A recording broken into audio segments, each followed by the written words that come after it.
Tengan muy buenos días, estimados estudiantes, un gusto saludarles. Les saluda el licenciado Israel Arias Ortiz y este día pues tengo la oportunidad de dirigirme a ustedes para ser el tutor de la materia probabilidad y estadística matemática. Bienvenidos a la primera tutoría o a la tutoría número 1 de probabilidad y estadística matemática y pues hoy vamos a iniciar con lo que es la unidad número 1. Hace unos días veíamos una tutoría de repaso, pues hoy este día sábado 13 de marzo, vamos a iniciar con lo que es la tutoría oficial. Sean bienvenidos, vamos a dar la bienvenida a cada uno de los que están conectados. Sea bienvenido Jocelyn, bienvenido Ronald Alexander, bienvenido Wilson Aquino.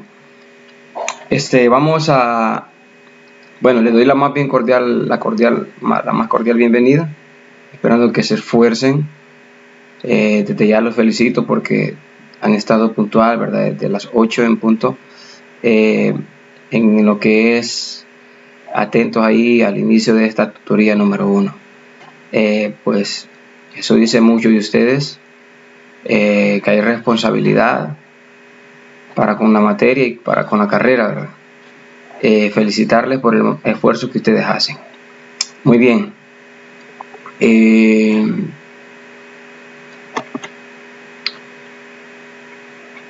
Le mencionaba anteriormente que, les recordaba que en el transcurso de la semana tuvimos una tutoría de repaso. Y en esa tutoría de repaso veíamos algunos aspectos de lo que era la estadística. Y veíamos ahí un concepto de estadística. Luego relacionábamos la estadística con otras ciencias. Lo relacionábamos con otras disciplinas, como lo son la política, las ciencias sociales, el periodismo. Lo relacionábamos también con la biología, con la medicina, e incluso resolvíamos ahí unos ejemplos, ejercicios más bien dicho, los resolvíamos para poder establecer, ¿verdad?, o visualizar cómo la estadística está relacionada con otras ciencias o disciplinas. Muy bien. Vamos a establecer o a recordar el concepto de lo que es estadística. Y decíamos que estadística es recolectar datos para describir un dicho fenómeno de forma clara para la toma de decisiones. Entonces, vamos a entenderlo de esa manera: la estadística como el arte o la habilidad de recolectar datos para describir un fenómeno de forma clara para la toma de decisiones. Muy bien. Continuemos. Aquí tenemos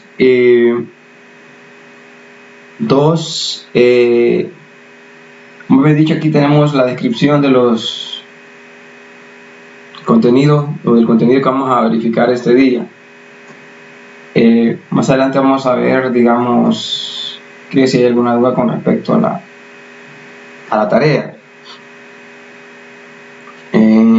Está bastante fácil, entendible la tarea. Creo que no hay mayor confusión, pero por cualquier cosa vamos a estar ahí pendientes. La división de la estadística.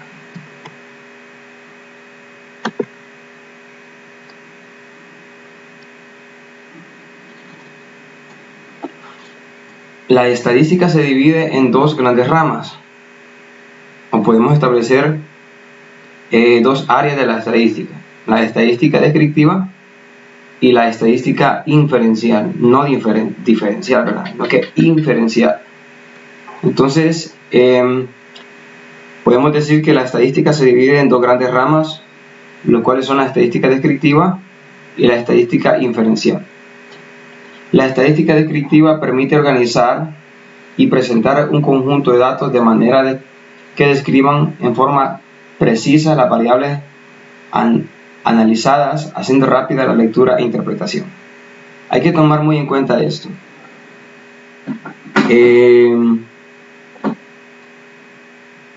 Que la estadística descriptiva describe de forma precisa, de tal manera de que hace de su lectura una interpretación bastante inmediata. No necesita, digamos, mayor explicación cuando decimos o entendamos lo que es la estadística descriptiva.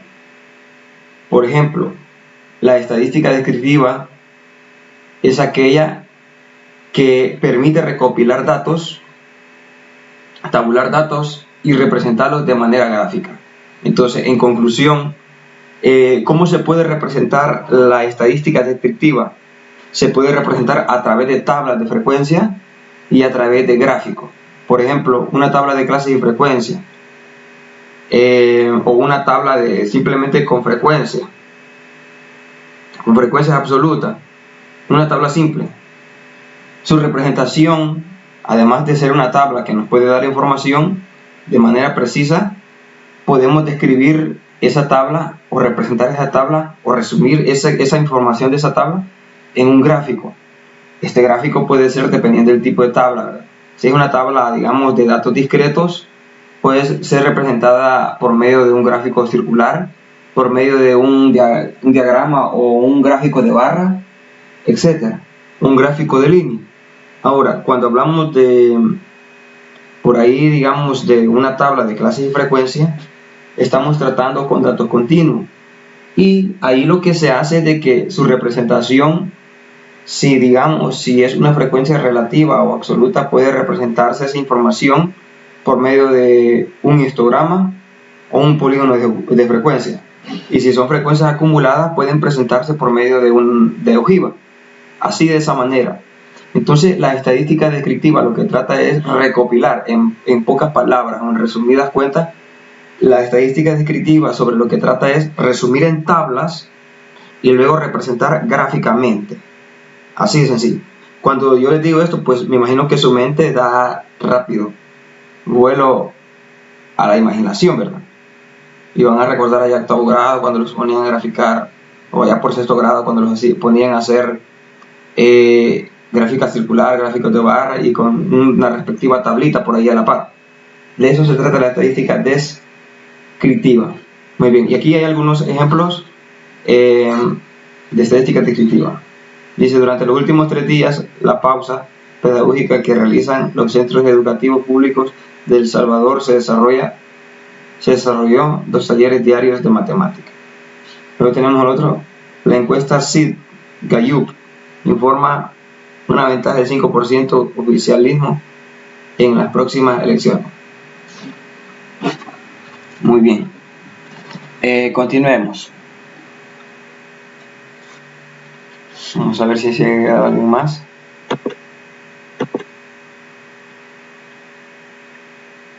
Ya se agregó, creo que, si no me equivoco, si no es Ronald Alexander, Walter Adonai, uno de ellos 2 se acaba de incorporar. Muy bien, continuemos. Vamos a hablar acerca de la estadística. Hemos hablado en este momento de la estadística descriptiva. Vamos a hablar en este momento de la estadística inferencial.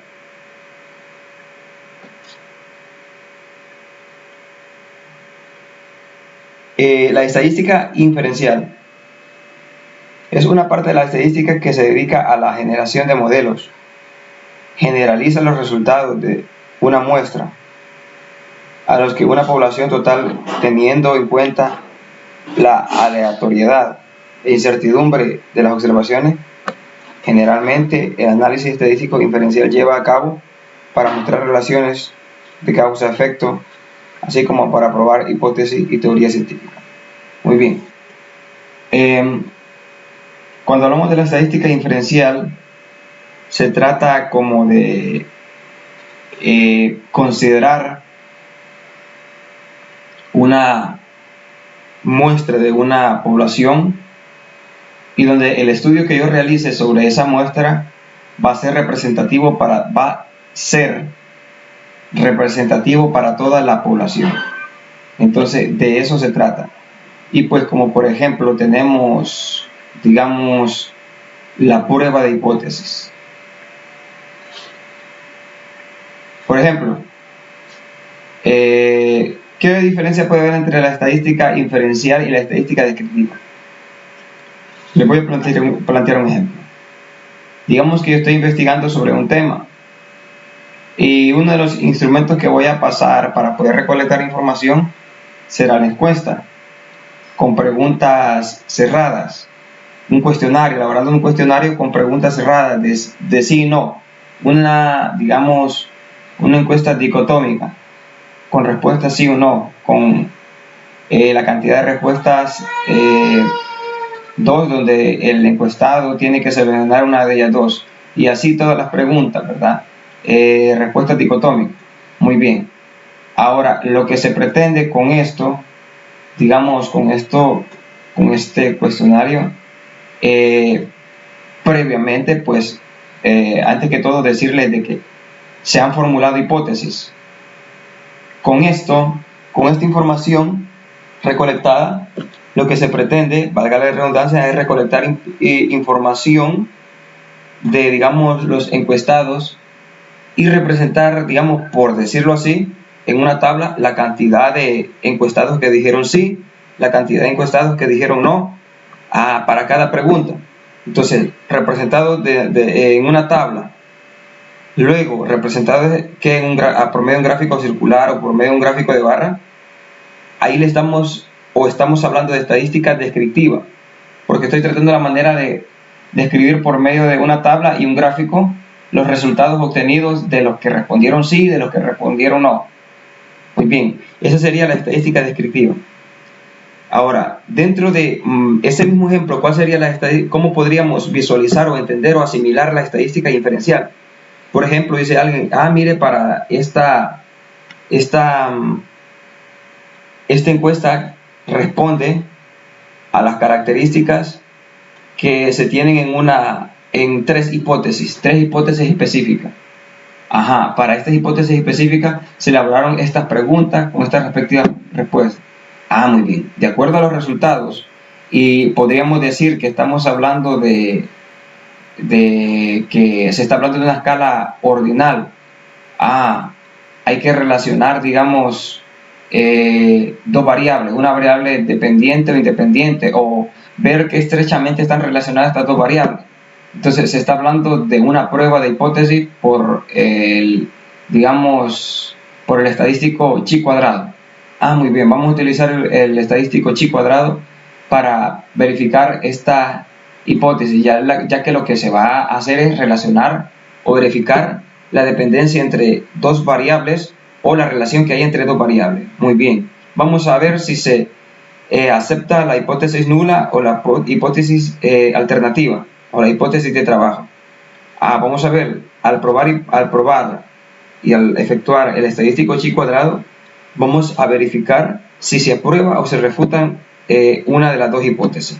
Ahí estamos hablando de estadística inferencial, porque lo que yo verifique a la hora de hacer estas pruebas de hipótesis va a ser representativo de una población. Por ejemplo,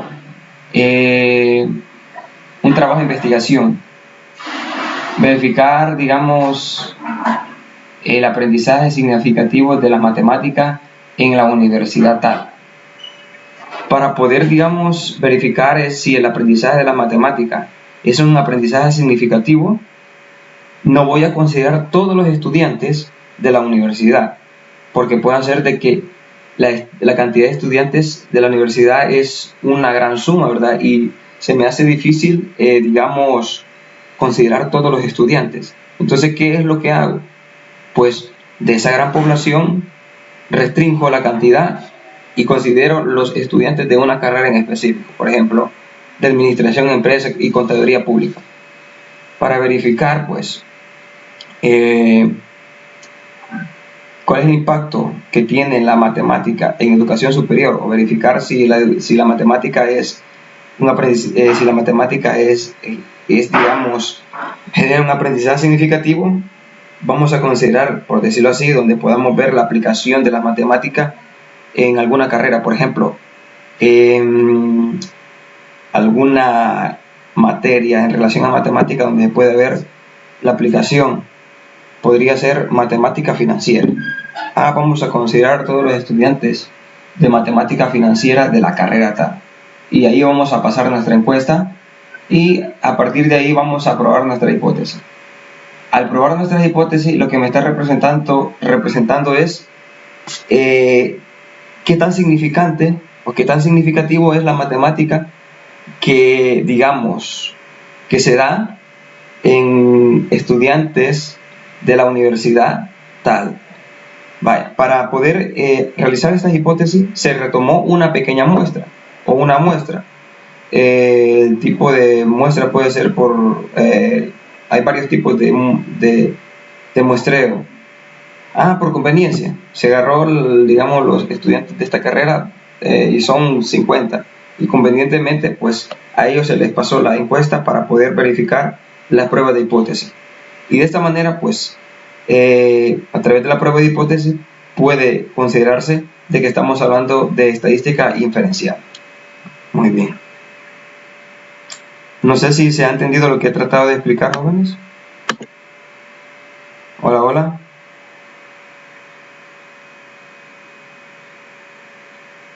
Sí, ahorita todo claro. Muy bien. Ahí estamos. Prosigamos. Aquí hay un ejemplo, me quedó un poco cortada aquí. Bueno, dice, el BCR informa que en el 2017 el PIB, es decir, el Producto Interno Bruto, tendrá un incremento del %. Aquí me quedó cortado, ¿verdad? Podríamos decir de un 3%. La DGESTI informa que la población de El Salvador en el 2025 será de 7.057.892. Bueno, es una predicción. Muy bien. Prosigamos.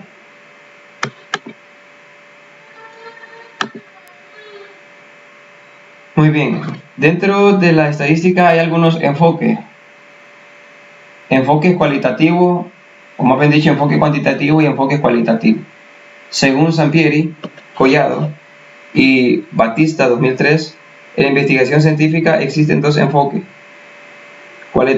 cualitativo y cuantitativo. Ahí en los dos puse cualitativo, pero en uno es cuantitativo y cualitativo. Ustedes entenderán, ¿verdad? El enfoque cuantitativo utiliza la recolección y análisis de datos para contestar preguntas de investigación y probar hipótesis establecidas previamente, y confía en la medición numérica, en el conteo y frecuentemente en el uso de estadística para establecer con exactitud patrones de comportamiento en una población. Muy bien, el enfoque cuantitativo va enfocado, en pocas palabras, jóvenes, en cómo recolectar información. ¿Por medio de qué? Por medio de encuestas, por medio de preguntas. De esa manera, recolectar información, tabular, representar gráficamente. ¿Qué más? Realizar pruebas de hipótesis.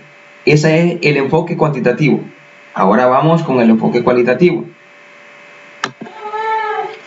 El enfoque cualitativo, por lo común, se utiliza primero para describir y refinar preguntas de investigación.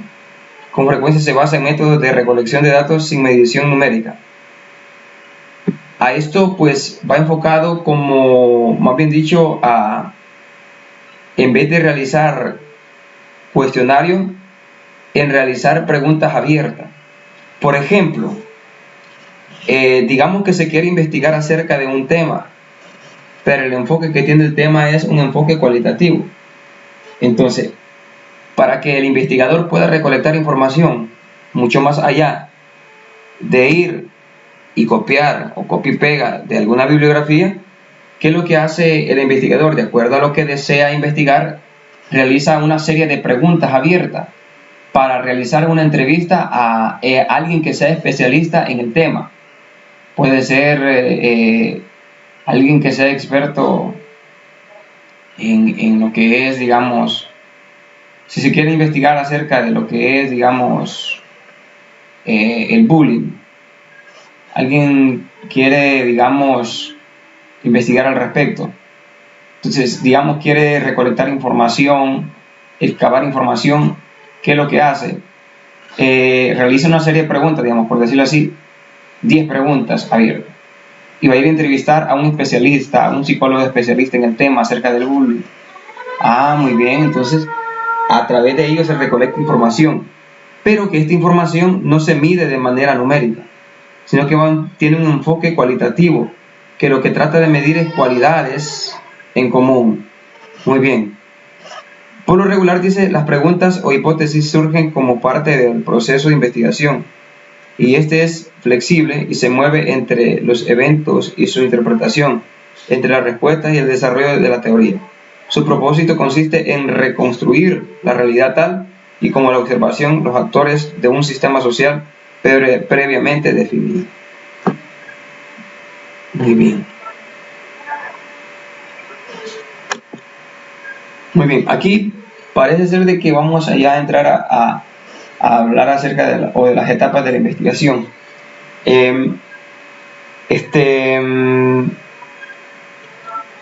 Después se van a definir otros conceptos. Así lo he puesto así porque así está en el material que ustedes tienen de la unidad número 1. Etapas del método de investigación.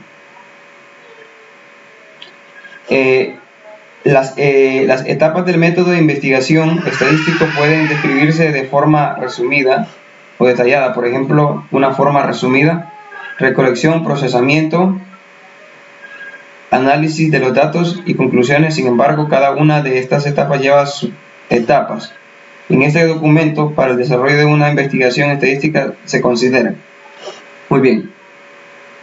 Antes que todo, según nos mencionaba ahí en la presentación que tenía el coordinador, el licenciado René, ustedes van a realizar una investigación, un proyecto de investigación. Entonces, ya más o menos acá hay una pauta de lo que es, digamos, de lo que es de las partes que va a tener ese trabajo de investigación.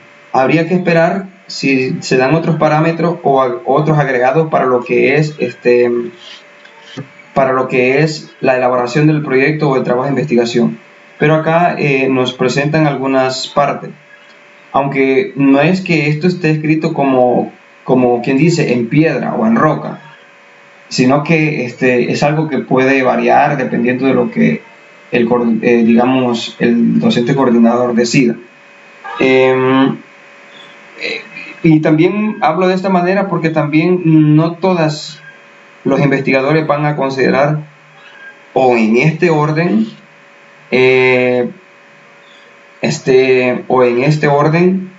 lo que es el trabajo de investigación.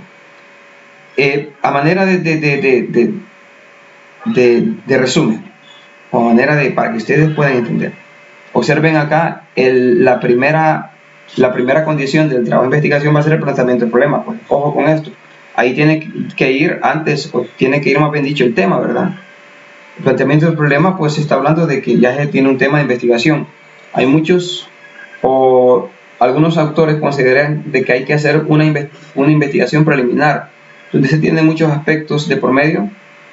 Esta investigación preliminar no es una investigación profunda, sino que nos permite poder entender o asimilar o concretar el tema de investigación que estamos haciendo y poder echarlo a andar. O esta investigación preliminar puede ser que nos presente muchos obstáculos y nos diga, alto, hay que optar por otro tema de investigación porque hay limitaciones que nos van a impedir que se realice la investigación.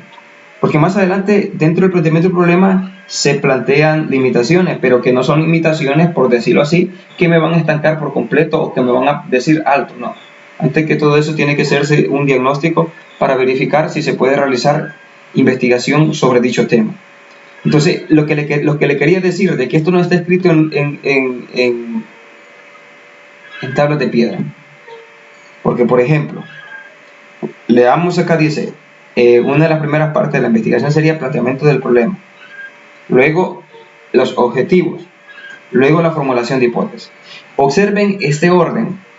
A partir de la fijación de los objetivos, se formulan las hipótesis. Eso es algo que se debe tomar muy en cuenta.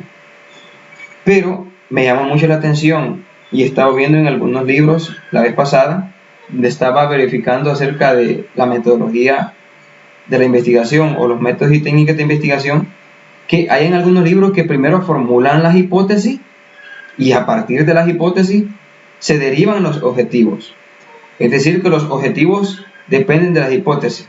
En cambio, en la gran mayoría de autores de libros o de investigadores consideran de que primero se formulan los objetivos y a partir de los objetivos se formulan las hipótesis. Y eso es lo lógico que siempre se ha utilizado, ¿verdad?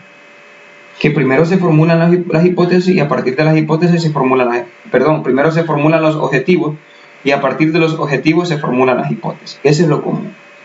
Muy bien, entonces estos son todos los apartados que podría traer una investigación que ustedes podrían hacer, ¿verdad? Planteamiento del problema, fijación de los objetivos, formulación de las hipótesis, definición de la unidad, observación y de la unidad de medida, determinación de la población y de la muestra, la recolección, procesamiento de la información, depuración, clasificación y ordenación de los datos, tabulación, presentación, análisis y publicación. Muy bien. No sé si hay alguna duda hasta el momento.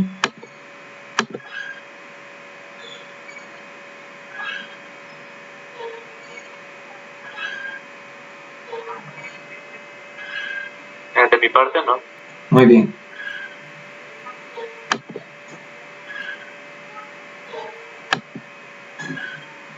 Aquí dice, a continuación se presenta una breve descripción de cada uno de los numerales antes descritos. No me voy a tener mucho a explicar esto, permítanme, voy a hacer algo ahorita, unos segunditos, permítanme.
Muy bien.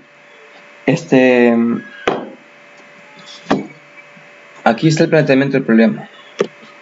Abordar una investigación se debe tener bien definido qué se va a investigar y por qué se pretende estudiar.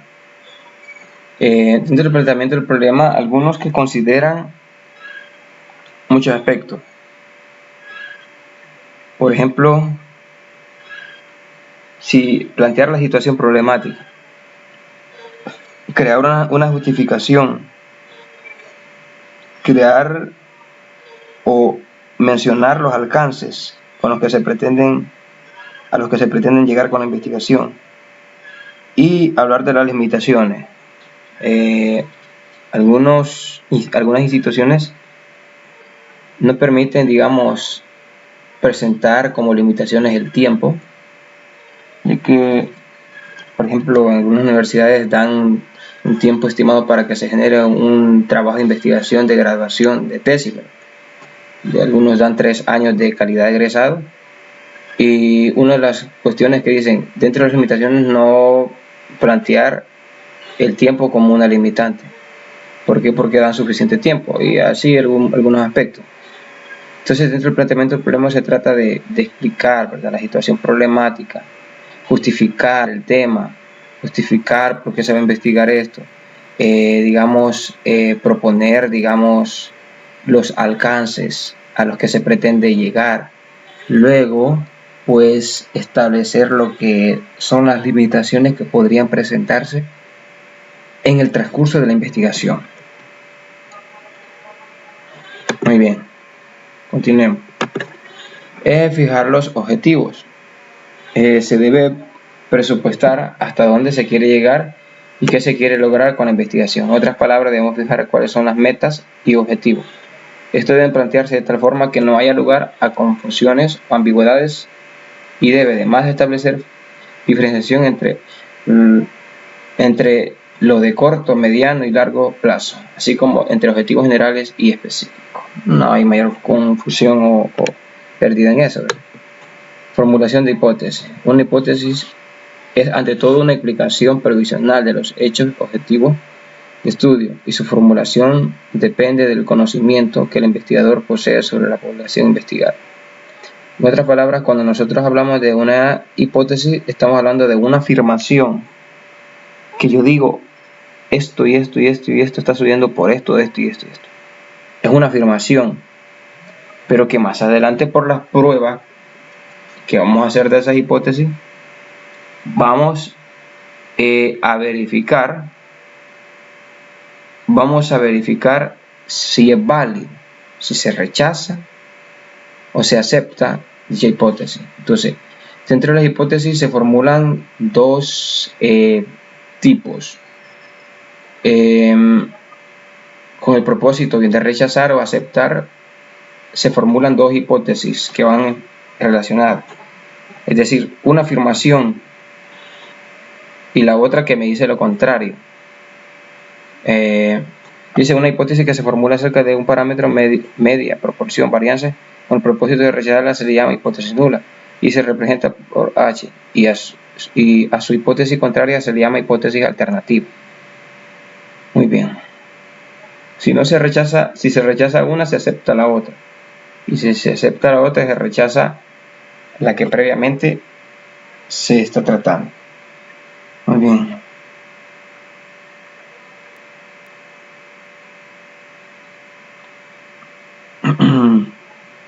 No sé si hay alguna pregunta. Muy bien.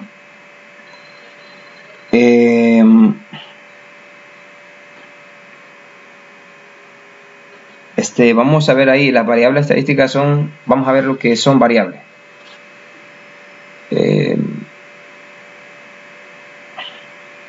Permítanme.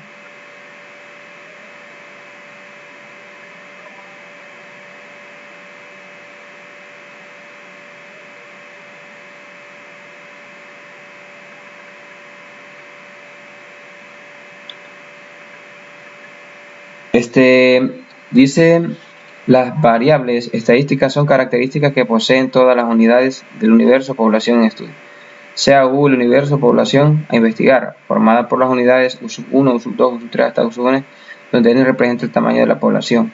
El conjunto universal es.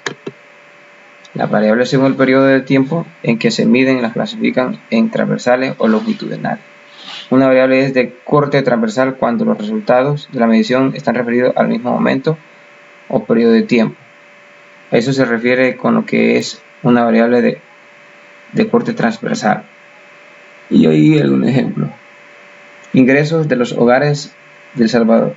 Ingreso de los hogares del Salvador en un mes determinado. Ventas de las empresas de la industria manufacturera en un año determinado. Una variable es de corte longitudinal o también llamada serie temporal cuando los datos corresponden a diferentes momentos o periodos de tiempo e intervalos, lugares, misma amplitud de tiempo que transcurre en tomar las diferentes mediciones diarias, semanales, mensuales, trimestrales, anuales, etc. Ejemplo de variables longitudinales: la tasa de desempleo trimestral en un periodo determinado durante los últimos 10 años. el Producto Interno Bruto anual de un determinado país durante los últimos 20 años. Se está hablando de un tiempo prolongado, ¿verdad? Eso estamos hablando de variables longitudinales. Muy bien. Clasificación de las variables según el tipo de datos.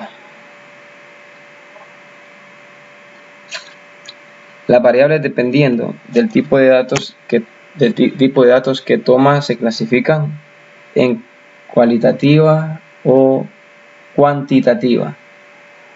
Cuando hablamos de las cualitativas se refiere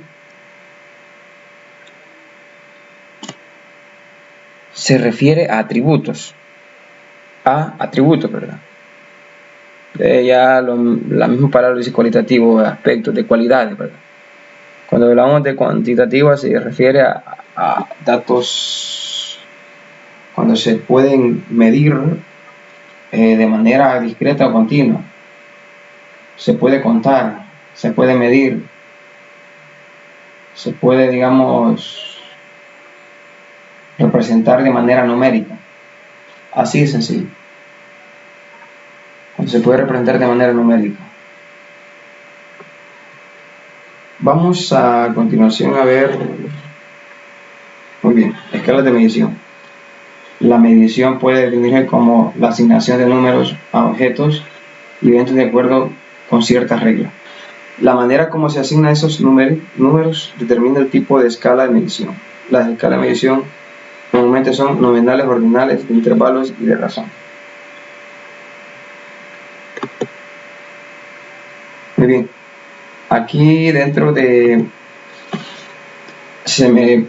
lo pasé por alto, ¿verdad? Cuando hablamos de las variables cuantitativas, estamos hablando de datos discretos y datos continuos.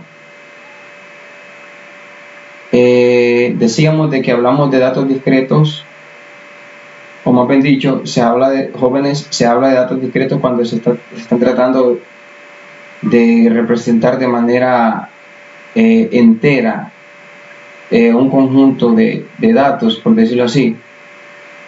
Datos discretos podrían ser la cantidad, por ejemplo, por decirlo así, la cantidad de estudiantes en una aula. Se trata de datos enteros. La cantidad de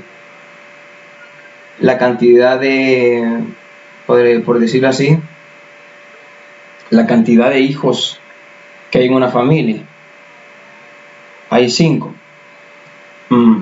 hay 10, hay 8, hay 9, hay 10, hay 11, hay 12. Entonces, observe usted, no se dice en esta familia hay 6 hijos y medio, 6 hijos y un cuarto, 6 hijos y 3 cuartos. No tiene lógica, ¿verdad?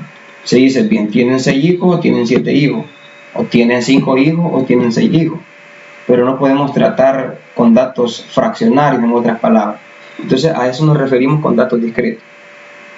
Un ejemplo claro de datos discretos es la cantidad la cantidad de estudiantes que tienen un aula, la cantidad de hijos que tiene una familia. ¿Sí? A eso se refiere datos discretos. Cuando hablamos de datos continuos son aquellos que se pueden considerar en un intervalo determinado, donde pues, se puede considerar cualquier valor. ¿Sí? Se puede considerar cualquier valor. Por ejemplo, la estatura de un niño recién nacido oscila, por decirlo así, se ve en un intervalo de 0 a cierto número, por decirlo así, de 0 a 40 centímetros, por decirlo así, de 0 a 30 centímetros. Puede ser que el niño mida 25 centímetros, mida 30 centímetros y medio, y así sucesivamente. O por decirlo así, el peso, ¿verdad? Pese 3 kilos y medio, 3 kilos un cuarto, 3 kilos 3 cuartos, así. Pesa 4 kilos, pesa 5 kilos, 5 kilos y medio. Entonces se consideran datos que están dentro de un intervalo y puede tomar cualquier valor. En cambio, los datos discretos no los podemos representar en un intervalo, porque dentro de un intervalo hay infinidad de números o de cantidades. Entonces, como los datos discretos se tratan de datos enteros y en datos continuos se trata de datos fraccionarios decimales. Así de sencillo. Datos discretos, se están hablando de datos numéricos enteros. Datos continuos se están tratando de cantidades decimales. Así de sencillo, es la diferencia. Muy bien. Decíamos que la medición se puede considerar en dos grandes escalas. Las más comunes son las nominales y las ordinales. En intervalos y de razón, casi no se maneja esta condición. Lo más común que se habla son de escalas nominales y ordinales. Bien. Ejemplos de escalas nominales. Vamos a ver. Creo que aquí nos faltó la explicación de escala nominal. Muy bien. Si vas a comprar pintura azul en una ferretería, te presentan una escala con diferentes tonalidades de color azul y con tonalidad que posee un número, pero este número solo es para facilitar al vendedor identificar el color solicitado entre cientos de colores. En muchas solicitudes, otro ejemplo, el primer ejemplo se refiere a que todo lleva una escala, ¿sí? Por ejemplo, un ejemplo de escala nominal podría ser, digamos, no sé si ustedes recuerdan, allá, digamos, en la escuela o en bachillerato, que cuando le entregaban el certificado, a la par iba, digamos, una escala o una representación, digamos, de cómo era su conducta. Buena. Por ejemplo, parece que una de las escalas eran 4, me parece, si no recuerdo. Necesita mejorar, regular, bueno, muy bueno y excelente. Yo creo que solamente estaban las regular, bueno, muy bueno y muy bueno, o excelente, algo así. No recuerdo muy bien. Entonces, ese es un ejemplo de escala nominal que lleva como una escala, ¿sí? Un orden, lleva un orden. Es como que ustedes pueden ir viendo, lleva esta escala, esta escala, esta escala, esta escala, esta escala. Muy bien. Ahora otro ejemplo es en muchas solicitudes se les asigna el número 1 al signo masculino y el número 2 al femenino, y esta clasificación solo es para facilitar cómputos y manejo de información estadística, pero no quiere decir que las personas del sexo masculino tengan más o menor valor que las del sexo femenino. Esa es un ejemplo de escala nominal. En escala nominal, las unidades observadas se agrupan en clases o categorías excluyentes según determinada propiedad, con lo que se define una partición sobre el conjunto de tales unidades. Los números que se utilizan para efectos de identificación en una escala nominal nunca se utilizan para llevar a cabo procedimientos matemáticos de suma, resta, multiplicación, división. La suma operación matemática permitida es el conteo. Es decir, cuántas personas son de sexo masculino, cuántas personas son de sexo femenino. Aquí están un ejemplo de escala ordinal.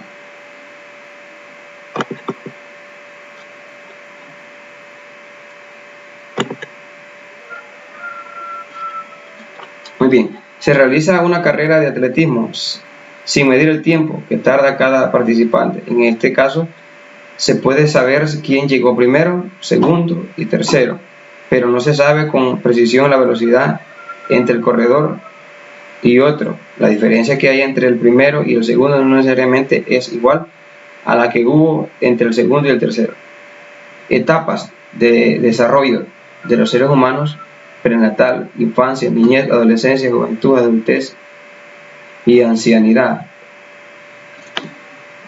Esos son ejemplos de escalas ordinales. Y aquí está la explicación. Las escalas ordinales surgen a partir de la operación de ordenamiento y se utilizan para clasificar a las personas, eventos y objetos en posición con relación a ciertos atributos.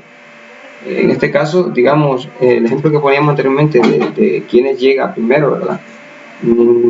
Se le atribuye cierto, digamos, cierto honor según el orden en el que llegaron. El primero pues le vamos a dar una medalla de oro, el segundo una medalla de plata, el tercero una medalla de bronce, y al cuarto dicen por ahí le vamos a regalar un racimo de flores, por decirlo así. Entonces dice acá que las escalas ordinales surgen a partir de la operación de ordenamiento y se utilizan para clasificar a las personas, eventos u objetos en una posición con relación a cierto atributo, pero sin indicar la distancia que hay entre las posiciones. Cuando se asignan números es solo para indicar el orden de las posiciones de lo que se está clasificando. Con las escalas ordinales no se pueden llevar a cabo las operaciones aritméticas de suma, resta, multiplicación y división. Muy bien. Hasta el momento solo hemos visto parte teórica. No vamos a desarrollar ejercicios ahí. Solamente yo quiero recordarles de que hay una tarea que ustedes tienen que entregar, ustedes tienen que hacer, y no está difícil. No sé si ya le echaron un vistazo. Lo único que ustedes tienen que hacer es leer el material, porque incluso ahí, digamos, tiene que responder algunas preguntas. Por ejemplo, vamos a ver. No sé si hasta el momento hay alguna pregunta. Wilson Aquino, Jocelyn, Walter Adonai, Ronald Alexander.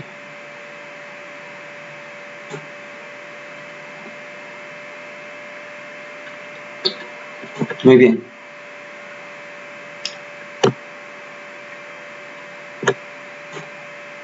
Vamos a ver.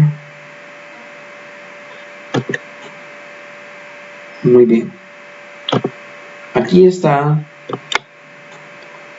lo que es las especificaciones o las indicaciones de la actividad que ustedes tienen o de la tarea que ustedes tienen que entregar. Unidad número 1. Responder a los ejercicios 1 y 2 de la página 9, 2 y 3 de la página 14, 1 y 2 de la página 15, 15 y 16 de la página 2 y 2 de la página 22, 1 de la página 23 del material unidad 1, disponible en PDF arriba en la parte de materiales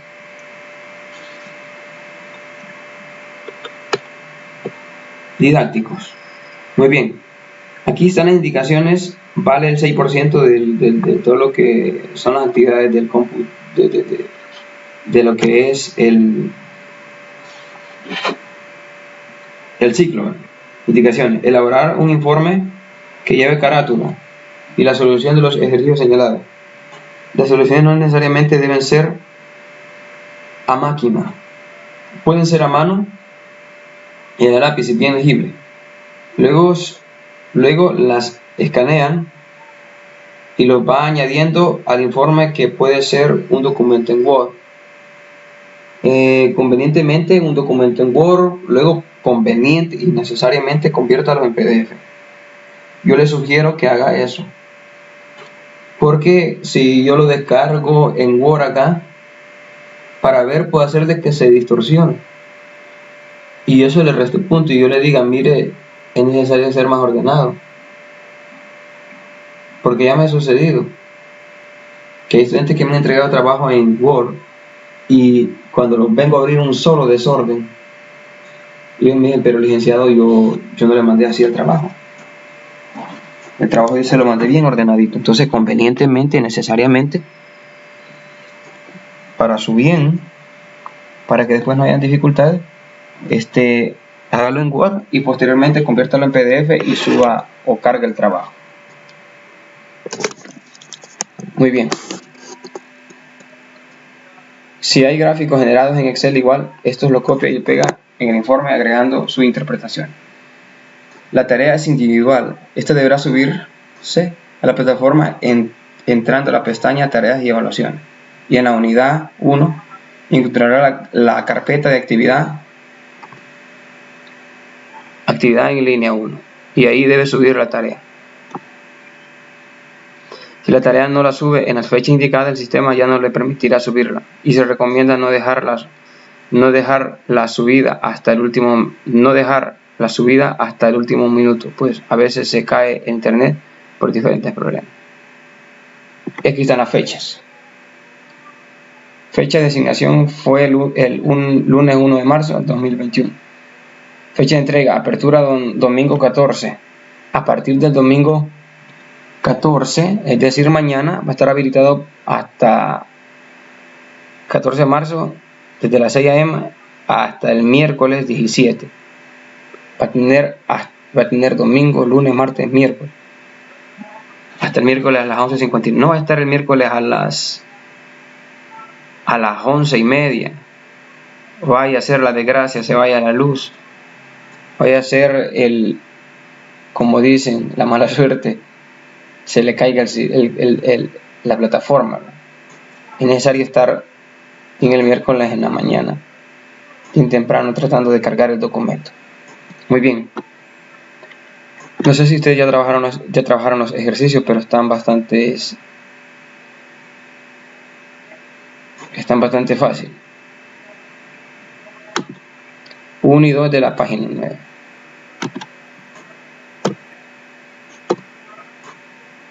Uno y 2. Simplemente identificar el estadístico que dedujo la distribución de este estudio. Identifica quién fue de estos el estadístico. El número 2 identifica a los matemáticos. Qué fácil, ¿verdad? Luego el 2 y el 3 de la página 14.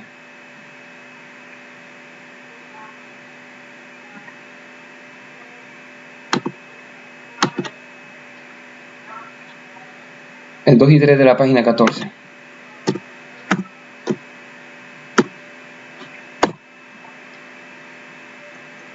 El 2 y 3. Aquí está. De selección, ¿verdad? Identificar ahí la respuesta correcta. Está fácil. El 2 y el 3. El 1 y 2 de la página 15. 1 y 2 de la página 15.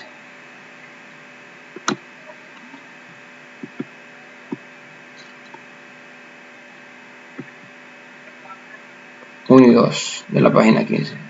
Aquí está. Solamente explicar ahí, ¿verdad? Para cada una de las siguientes situaciones escribir el tipo de variable, cuantitativo o cualitativo o cuantitativo. Si hablamos de la felicidad de una persona, que es algo que se puede hablar que es un dato cuantitativo o cualitativo. Que yo sea feliz, pues es una cualidad, ¿verdad? El estatura de una persona, pues se puede medir. Ahí ustedes ya sabrán si es cuantitativo o cualitativo. Y así de sencillo.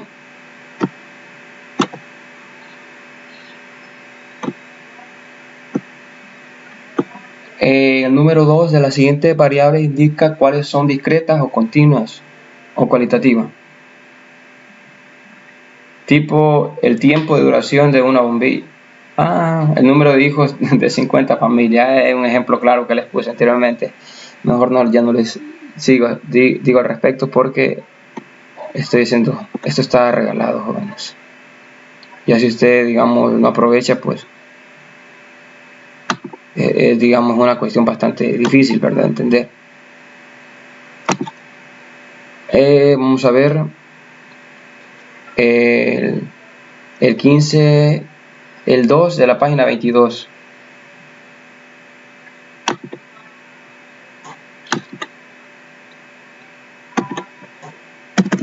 El 2 de la página 22. Suponga que un biólogo quiere clasificar los tipos numericos del jardín botánico del. Definir la población. Definir la población muestrada. ¿Existe alguna diferencia entre la población objetivo y la muestrada? Definir la muestra. Está bien accesible, ¿verdad?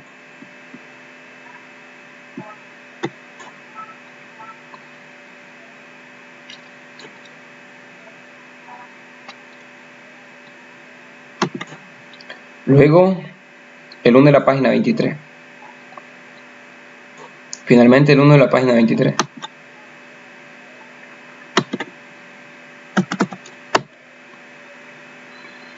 Ahí está, solamente identificar si esos parámetros van a indicar si son verdaderos o falsos.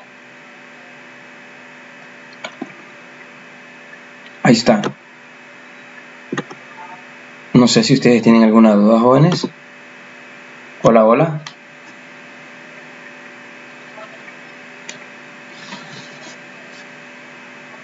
Hola, hola. Por el momento no, licenciado. Me iba a decir, ajá, muy bien, Jocelyn. No sé, Walter Adonai, que iba a decir algo al respecto. Sí, yo tengo una duda con el informe, un informe del PDF que está ahí, vamos a hacer o cómo. Sí, del PDF. Del PDF. Vaya, elaborar un informe que lleve carátula y la solución de los ejercicios. Un informe y la solución de los ejercicios. Un pequeño informe, ¿verdad? Puede ser de una página. Lo máximo. Ah, ok, va. Esa era mi duda. Y luego, aparte de los ejercicios, en un solo documento, ¿verdad? Una carátula. Traten de ser ordenaditos, ¿verdad? Muy bien. ¿Alguna pregunta más?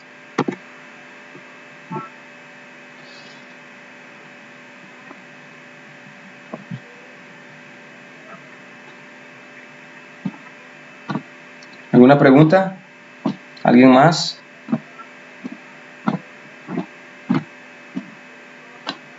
¿Alguien tendrá alguna pregunta, jóvenes? No, yo creo que no. Muy bien. ¿Verdad que estamos bien hasta ahí entonces? Sí, ahí está. Entonces, ¿les parece si llegamos hasta ahí, jóvenes? Porque no hay más, ¿verdad? He tratado de la manera de explicar bastante detallado lo que son la parte teórica del contenido que hoy desarrollamos. Entonces, ¿les parece si llegamos hasta ahí, jóvenes?